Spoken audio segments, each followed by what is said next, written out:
Hi guys, welcome back to my XVS guide. Now I'm gonna review Infernal Fire Raid. So I must say that, actually in the beginning I'm kind of confused whether to UOC him or not, because if you subscribe to me, you know that I obtained one Infernal Rain, but after making this review, I think I won't gonna pull him. So let's take a look on his stats first. So like you can see that his stats, sure, it is decent, but nothing special. If you compare it to, let's say, Aldor King Rain, pretty ordinary I must say, okay? Because Aldor King Rain has about the same stats, probably better in terms of defense and health, okay? And the good thing about Infernal Fire Rain is he has that 100% fatal damage protection, so yes, very nice. And he kind of compensate his stats by getting Ifrit bonus stats by 50%. So you get more as per bonus stats if you equip Ifrit.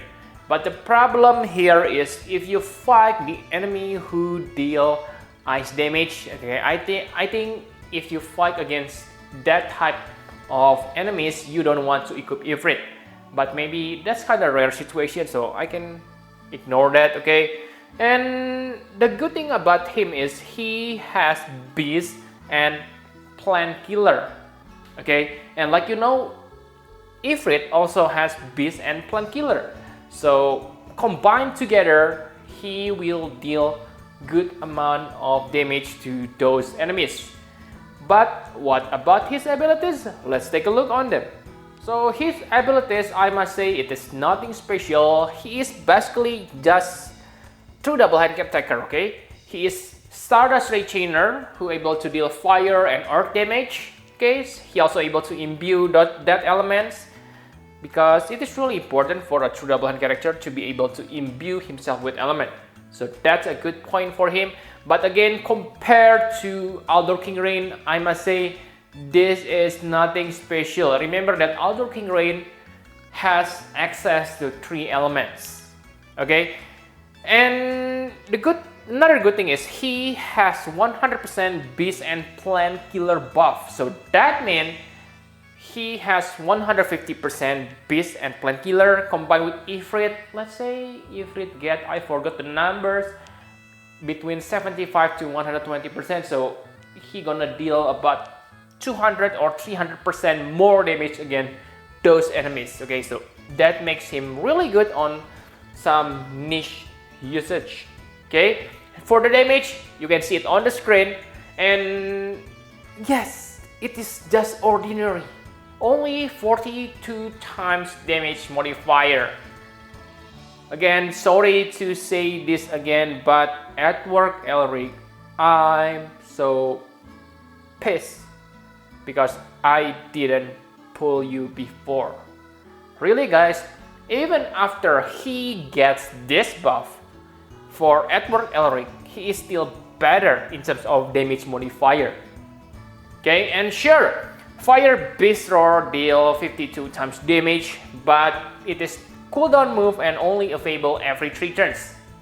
Okay, but the good news is his rotation is pretty simple. You don't need to using multiple skills to get damage modifier boost. So that's really huge plus for Infernal Fire Rain. For rotation, you can see it on the screen, okay? Fire Beast Rage plus Blaze or Earth Saber. Fire Beast Rage is to up your attack and unlock your triple cast, okay? And Blaze and Earth Saber, to imbue yourself with fire or earth element and also imperil the enemy resist. But the point here is your imperil only 80%. If you want to get 120% imperil, you need to use Fire Beast Roar before using Blaze or Earth Saber if. That's why you cast it again on the 3rd turn, okay, to get better imperil, because that means you will deal 40% more damage. That's huge, guys. But after that, like you can see, the rotation is pretty simple. Simply spam your King Saber. And if you fight the enemy, let's say if you fight Beast or plant type enemies, make sure you buff yourself first with the killer buffs. Okay, for limit burst, I must say his limit burst is nice. It is AoE attack, so it will be useful against Marlboro. And yes, I must say the damage is quite nice because he has innate 50% LB damage on his passive. This LB deals 72 times damage. Yes, 72 times. So if you compare it to Outdoor King Rain, I must say he is not that special. Because like you know, Outdoor King Rain deals more damage using his limit burst. Actually, in terms of burst damage, Outdoor King Rain can still defeat Infernal Fire Rain. Because like you can see on the damage, if his maximum damage output is 136 times. Okay? Outdoor King Rain, when you use his cooldown ability before you use the limit burst, and if you gear him properly, he can deal more than that. Yes, I know it requires setup and not available on every turn. That's why I said in terms of burst damage. Another thing I don't like about his limit burst is it is 16 hits attack. That means to utilize this to the fullest, you need to have a copy. Okay? So yeah, I have said on the past, he is really good when paired with Pain or other Stardust Regener. Yes, that's still applicable, but if you really want to, if you need AoE attack, let's say like Marlboro Battle, where you need to attack all the enemies, then you need to have exact copy. That's one of his weaknesses. Talking about Marlboro, let's talk about recent trial. So against Shinryu, of course it is just normal. Okay, Shinryu doesn't have fire or earth resist, so yeah, you can use your Outdoor King Rain on that battle. Against Tiamat, oh, lucky, because he still has earth element, so he doesn't get bad rating against Tiamat, okay? Perfectly usable.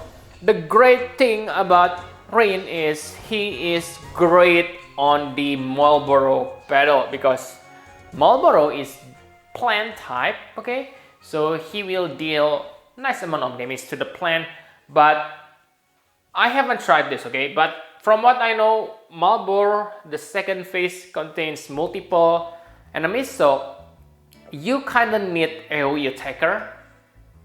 That means you need to rely on his limit burst.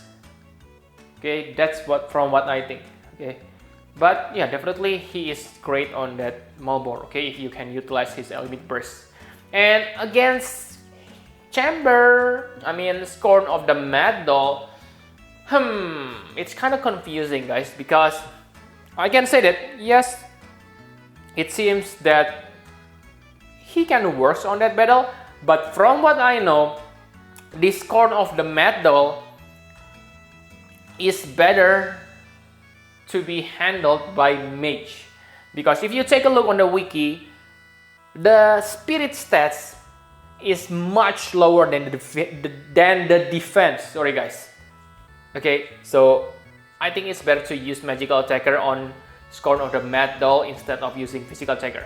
I don't say it is not possible, but it's better. Okay, maybe. So that's for the recent trial. Now let's talk about equipment. So for equipment, like I said before, Infernal Fire Rain is just another true double hand character.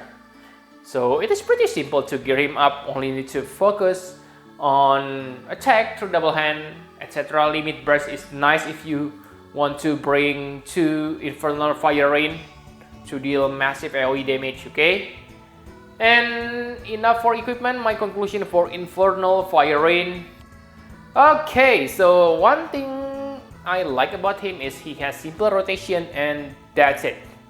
He has 2 elements, which is nice, but Outdoor King Rain has 3 elements, so it's not that it is special or anything. And for your note, Pain has 4 elements. I mean, yeah, not 4, okay, 5, I forgot, okay.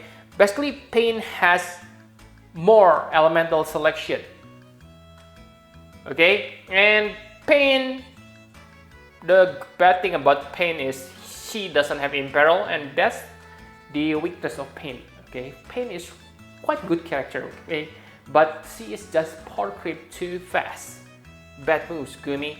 And for Infernal Fire Rain Trust Mastery Word, I must say it is really bland, guys. What is this? 50% Great Sword, 30% Fire Resist, and 2 LB gauge per turn is nice, but just too bland, guys. For new characters like this, I don't think I will chase his Trust Mastery Word.